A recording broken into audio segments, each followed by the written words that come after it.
अस्सलाम वालेकुम नाज़रीन, सराबत किताब से मुखातिब है। दो तीन अहम खबरें हैं आपके सामने रख देते हैं। एक खबर जो गुज़श्ता रात आती है और उसके बाद उस खबर ने पाकिस्तान भर में बेचैनी इस वक्त फैला दी है। खबर यह है कि एक वीडियो भी बाकायदा से जारी की गई और फिर सीपीओ रावलपिंडी की एक स्टेटमेंट आती है, जहां पर एक वीडियो पहले मंजर आम पर आई कि जहां पर 3 मुबैना दहशतगर्द सामने लाए जाते हैं। उनके चेहरों के ऊपर एक काला मास्क लगा हुआ है और स्टेटमेंट ये सामने आती है कि जनाब ये अडयाला जेल के इर्द गिर्द ये बंदे मौजूद थे। ये अफगानिस्तान से आए हैं और ये तीनों दहशतगर्द हैं और ये अडयाला जेल का नक्शा भी इनसे बरामद हुआ है। इनके पास से असलहा भी बरामद हुआ है और भी, यानी गोला बारूद और बहुत सारी और भी चीजें, खुदकुश बमबार भी किसी तौर पर हो सकते थे। तो लिहाजा ये बड़े खौफनाक किस्म के बंदे थे और इनका जो मकसद था वो शायद अडयाला जेल के इर्द गिर्द या अडयाला जेल के ऊपर कार्रवाई करना था। अब ये अहम तरीन खबर है, चूंकि अडयाला जेल के अंदर इमरान खान मौजूद है, अडयाला जेल के अंदर शाह महमूद कुरैशी मौजूद है, पाकिस्तान की 2 हाई प्रोफाइल 3 पर्सनैलिटीज मौजूद हैं, दुनिया की ग्लोबली बड़ी शख्सियात अडयाला जेल के अंदर मौजूद हैं और फिर इस तरह से 3 दहशतगर्दों का सामने आना। अब इस सारी खबर को एक तो टेलीविजन के ऊपर चलवाया गया, पूरी वीडियो फुटेज और पूरा एक माहौल बनाया गया कि अडयाला जेल के अंदर ये मुबैना तौर पर कोई कार्रवाई करने जा रहे थे। इसके अलावा अगर आप जाकर गूगल पर सर्च करते हैं तो आपको इस खबर की कोई भी डिटेल नहीं मिलती कि अफगानिस्तान से ये बंदे कैसे पहुंचे, अडयाला जेल के कहां पर ये मौजूद थे, अडयाला जेल से कितनी देर दूर मौजूद थे, जिस जगह से ये निकाले जा रहे हैं, वीडियो में देखा जा रहा है जिस कमरे से वो बाहर आ रहे हैं वो कमरा कौन सी जगह का है। यानी बहुत सारी ऐसी डिटेल्स हैं जिनके बारे में नहीं पता चला। यानी अगर आप पाकिस्तान के प्रोमिनेंट न्यूज चैनल्स को देखें तो वो ये लिख रहे हैं कि सीटीडी काउंटर टेररिज्म डिपार्टमेंट और जो रावलपिंडी पुलिस है उनका इंटेलिजेंस बेस्ड ऑपरेशन था। यानी उनके खबरी ने उनके मुखबिर ने उन्हें बताया कि यहां पर 3 बंदे बैठे हुए हैं और ये 3 बंदे बड़े खौफनाक किस्म के 3 बंदे हैं। खबर आती है और उसके बाद सीटीडी और रावलपिंडी पुलिस कार्रवाई करती है और उन बंदों को यानी गिरफ्तार कर लेती है। इस दौरान कोई खबर नहीं रिपोर्ट हुई कि गोली चली, कोई तफ्फा चला, मुक्का चला, किसी ने को मारा हो, दहशतगर्दों ने रेजिस्ट किया हो, दहशतगर्द आगे से हमलावर हुए हो। ऐसे इस बारे में कोई डिटेल्स या अपडेट नहीं है। बस सिर्फ ये आता है कि पुलिस ने इंटेलिजेंस बेस्ड ऑपरेशन किया, दहशतगर्दों ने हाथ खड़े किए, उनके मुंह के ऊपर कपड़ा डाला गया, उन्हें बाहर लाया गया और उसके बाद उन्हें नामालूम मुकाम पर मुंतकिल कर दिया गया है और उनसे मजीद मामलात को खंगाला जाएगा। ये टोटल खबर है। लेकिन बहरहाल इससे एक हिजान और परेशानी, एक बेचैनी पूरे पाकिस्तान में क्रिएट हुई है। साथ साथ इससे पहले अगर आप देखें तो 3-4 माह पहले ये कहा गया कि अडयाला जेल के सामने से एक बम पकड़ा गया है और ये बम उस रास्ते पर रखा गया था जहां से जज अबुल हसन जुल्करनैन जो स्पेशल कोर्ट के जज थे, सीक्रेट कोर्ट के जज थे, उनके रास्ते में रखा गया था। फिर इस बम को जब डिफ्यूज किया गया तो उस बम के पास से एक साइकिल वाला गुजरा। चले शुक्र है साइकिल वाला बच गया, चूंकि खुदा ना खास्ता कम से कम साइकिल वाला भी हमारे लिए उतना ही इंपॉर्टेंट है जैसे कोई भी बंदा हो। फिर 2-3 दिन पहले, मेरे ख्याल में 1 वीक पहले, अडयाला जेल के अंदर से खबर आई कि अडयाला जेल के अंदर कैदी आपस में लड़ गए और एक कैदी ने दीवार में से ईंट निकालकर दूसरे को मारी है और वो मर गया है बेचारा, और दूसरे को उसने जख्मी कर दिया है और जख्मी को पिम्स अस्पताल में शिफ्ट कर दिया गया। तो ये अडयाला जेल के हवाले से खबरें रिपोर्ट हुई। लेकिन रात को जो खबर रिपोर्ट हुई, यानी खान की तस्वीर रेयरली अब तो चलना शुरू हो गई है, लेकिन लार्जली नहीं चलती थी, लेकिन जो ये खबर अडयाला जेल की आती है रात की तारीख में, उसके बाद पूरे पाकिस्तानी प्राइम टेलीविजन के ऊपर ये सर्कुलेट करना शुरू हो गई और अभी तक इसकी कोई मजीद डिटेल्स, कोई भी चीज अभी तक सामने नहीं आई। अब ये खबर अगर टीवी पर भी आ रही है, ये खबर अगर हुई है तो ये बहुत बड़ी खबर है, ग्लोबल खबर है। तो फिर इसका मकसद क्या हो सकता है? फिर वो दहशतगर्द है, उनका मकसद क्या हो सकता है? यानी अफगानी दहशतगर्द अडयाला जेल के ऊपर क्यों कार्रवाई करेंगे? क्या वो इमरान खान के पीछे आए थे, शाह महमूद कुरैशी के पीछे आए थे, या किसी और के पीछे आए थे? और फिर इतना बड़ा असलाह, बारूद और ये सारी चीजें लेकर वहां पर बैठे हुए क्या कर रहे थे, या किस तरह से पहुंची थी? अडयाला जेल एक हाईली सिक्योर्ड जगह है।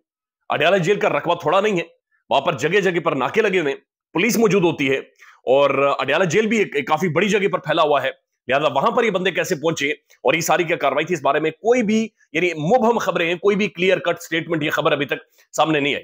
2-3 तज्जिए किए जा रहे हैं पाकिस्तान में।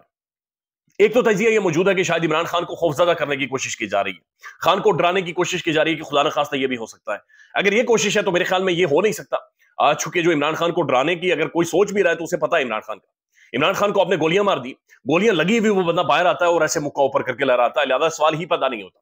इस्लामाबाद हाईकोर्ट से जिस तरीके से उस बंदे को गिरफ्तार किया, डंडे सोटे मारकर, अगर उस पर भी उसने जाकर कंप्रोमाइज नहीं किया तो ये डर खौफ तो सोचे ही ना, यानी सवाल ही पैदा नहीं होता कि वो डर जाए।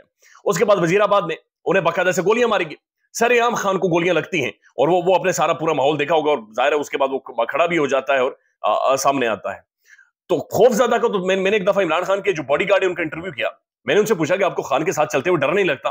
उन्होंने कहा कि हम अगर खान को कहते हैं कि जनाब इस तरफ खतरा है, खान कहता है अब जाना ही इसी तरफ से है। हम खान को कहते हैं गाड़ी से नहीं निकलना, यहां पर खतरा महसूस होता है, तो खान कहता है गाड़ी आधा किलोमीटर पीछे रोको, पैदल चलते हुए जाएंगे। लिहाजा खौफ, खतरा, परेशानी, डर जाना, ये तो उसके नेड़े तेड़े नहीं है। यानी ये तो सोचे ही ना, ये तो सवाल ही पता नहीं होता कि वो बंदा इन चीजों से डर जाए कि दहशतगर्द मौजूद हैं, अफगानिस्तान से आए हुए, वो मुझे कोई दस्ती बम अंदर आकर मार देंगे और मुझे कुट देंगे। ये सवाल ही पता नहीं होता कि इमरान खान डर जाए। दूसरा जो तजिया पाकिस्तान के अंदर मौजूद है कि शायद इमरान खान को अडयाला जेल से निकालकर किसी सेफ हाउस में या बन्नी गाला शिफ्ट करने के लिए एक माहौल शायद बनाया जा रहा है, या फिर शायद जो दहशतगर्द हैं वो भी यही चाह रहे हैं कि खान को अडयाला जेल से निकालकर एक सेफ जगह पर बन्नी गाला में रखा जाए। तो ये पॉसिबिलिटी हो सकती है, क्योंकि आपको याद होगा जावेद चौधरी साहब ने बाकायदा से इसके ऊपर बात करना शुरू की थी कि वो अडयाला जेल फाड़ कर बाहर आ रहा है। अब ज्यादा देर इमरान खान को अडयाला जेल के अंदर रख नहीं सकते, क्योंकि उसके ऊपर जो भी केसेस हैं उनके अंदर जान ही नहीं है, वो किसी भी अदालत में स्टैंड ही नहीं कर सकते, वो जाली केसेस हैं। और उनका जो ट्रायल हुआ है वो इंतहाई कंट्रोवर्शियल 3 तरीके से ट्रायल हुआ है पाकिस्तान की अदालतें, और पाकिस्तान का कोई भी जज उनका बोझ उठा ही नहीं सकता। लिहाजा ये पॉसिबिलिटीज मौजूद हैं कि शायद आने वाले टाइम में आप देखें कि इमरान खान को अडयाला जेल से निकालकर उन्हें बन्नी गाला में शिफ्ट कर दिया गया है, वहां पर एक सेफ हाउस की फैसिलिटी या सब जेल करार देकर वहां पर उन्हें एकोमोडेट किया जाए। तो ये पॉसिबिलिटीज हो सकती है, चूंकि बुशरा बीबी ऑलरेडी वहां पर मौजूद है, तो इसलिए शायद ये हो सकता है। लेकिन इसके अलावा और कोई इतनी बड़ी परेशानी की चीज नहीं है। लॉ एनफोर्समेंट एजेंसीज मौजूद है, इदारे मौजूद हैं, और कोई भी बंदा इस तरह की कोई कार्रवाई नहीं कर सकेगा। हमें अपने इदारों के ऊपर, हमें अपने जो खुफिया इदारे हैं उनके ऊपर इस हद तक तो यकीन होना चाहिए। लेकिन ये जो सारा टीवी के ऊपर और सारा माहौल बना है, यकीन माने इसके पीछे ज़ाहिर एक सोच है, और जो लार्जली चीज प्रिवेल कर रही है वो यही है कि शायद आने वाले टाइम में आप देखेंगे कि इमरान खान को बन्नी गाला शिफ्ट किया जाए और वहां पर फिर उसके बाद मामला आगे चले।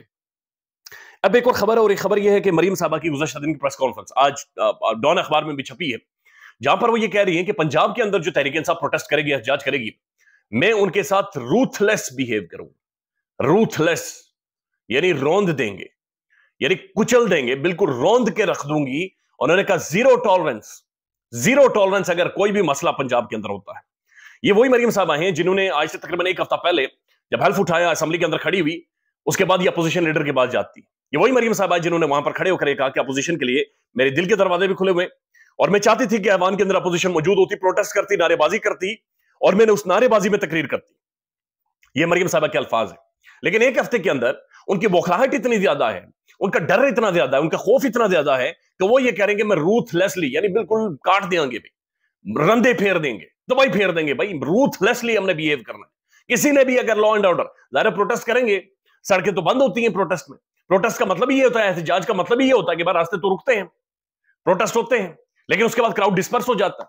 वो एक टाइम के लिए होता है, मखसूस टाइम के लिए, आधे घंटे घंटे के लिए लोग प्रोटेस्ट, दुनिया भर में एहतजाज ऐसे ही होते हैं, दुनिया भर में ऐसे ही लोग सड़कों पर निकलते हैं।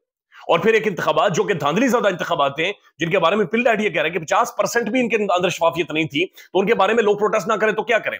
पाकिस्तान का सबसे बड़ा सूबा है, लेकिन मरीम साहब ये करें कि कुचल देंगे। राना सनाउल्लाह साहब रात को तलत हुसैन साहब के प्रोग्राम में बैठकर ये कहते हैं कि ये फितना है, और ये फितना सबके साथ भिड़ा हुआ है, और सबको फिर मिलकर इससे लड़ना पड़ेगा, सबको फिर मिलकर इमरान खान के पीछे जाना पड़ेगा। यानी समझ नहीं आ रही कि ये इनकी बेचैनी, इनका गुस्सा, इनकी बौखलाहट ये किस कदर बढ़ती जा रही है। एक तो पार्टी खत्म कर दी, तबाही निकाल दी, लेकिन उसके बावजूद एक जाली मैंडेट लेकर भी इनकी फिरौनियत और राउनियत वो खत्म नहीं हो रही, और अभी भी वो मारने का, कुटने का, घसीटने का वो जो एक जोम है, वो जो ताकत का नशा है, वो इनके सर ऊपर चढ़ा हुआ है। असल में बुनियादी वजह यह है कि ये बुखलाहट, ये परेशानी है, ये परेशानी है कि ये कारकुन थक क्यों नहीं रहा, ये पाकिस्तानी आवाम थक क्यों नहीं रही, ये लोग एग्जॉस्ट क्यों नहीं हो रहे, ये लोग घरों के अंदर बैठ क्यों नहीं रहे, ये प्रोटेस्ट क्यों कर रहे हैं, ये अपना हक क्यों मांग रहे, ये अपने वोट का पैरा क्यों देना चाह रहे, ये क्यों सवाल पूछ रहे हैं, और ये क्यों दोबारा से सड़कों के ऊपर आ रहे हैं। लिहाजा इसके अलावा और कोई चीज नहीं है, ये बौखलाहट है जो दिखाई जाती है। नहीं तो जो हुकूमतें होती हैं अपने अवाम के साथ, ये प्रोटेस्टर्स के साथ, पुरम लोगों के साथ, जिनके पास डंडा, लाठी, पत्थर कोई चीज नहीं होती, जो सिर्फ नारे लगाते हैं, अपने हाथ उठाकर बाहर आकर अपने गुस्से का इजहार करते हैं। डेमोक्रेसी की बुनियादी वजह यह है कि वो क्वेश्चन प्रोवाइड करती है कि आप बाहर निकलकर आवाज उठा सकें, आप एहतजाज कर सकें, आप नारा मार सकें, आप रो सकें, पिट सकें, आप सड़क बंद कर सकें। दिस इज व्हाट डेमोक्रेसी आपको अलाउ करती है। लेकिन उसको भी अगर आपने रोकना है तो फिर ये इसीलिए कि चूंकि बौखलाहट बहुत ज्यादा है। साथ साथ अहम तरीन खबर ये है कि जो रिजर्व सीट्स जो टोका चला था, इलेक्शन कमीशन ने चलाया था, पेशावर हाईकोर्ट 12 उसके ऊपर स्टैंड कर गई है। आज उसके ऊपर कार्रवाई होगी, एक लार्जर बेंच पेशावर हाईकोर्ट ने बना दिया है। लेकिन जाहिर है सारी चीजों को सामने रखते हुए ऐसा महसूस हो रहा है कि शायद इलेक्शन कमीशन को ये फैसला भारी पड़ेगा, ये रिवर्स करना पड़ेगा, चूंकि पेशावर हाईकोर्ट पाकिस्तान में ये रिपोर्ट हो रहा है कि चंद उन अदालतों में से है जो प्रेशर अब्सॉर्ब करती है, प्रेशर बर्दाश्त करती है, प्रेशर को रेजिस्ट करती है। लेकिन काजी फायज ईसा साहब 45 साल पुराने, 46 साल पुराने भुट्टो को तो इंसाफ दे रहे हैं। भुट्टो के बारे में तो कह रहे हैं कि भुट्टो के साथ गलत हुआ था, भुट्टो साहब तो आज जिंदा नहीं हो सकते, लेकिन जो आज जिंदा है उनके बारे में काजी साहब कुछ नहीं कर रहे। ख्याल रखिएगा अपना, अल्लाह हाफिज।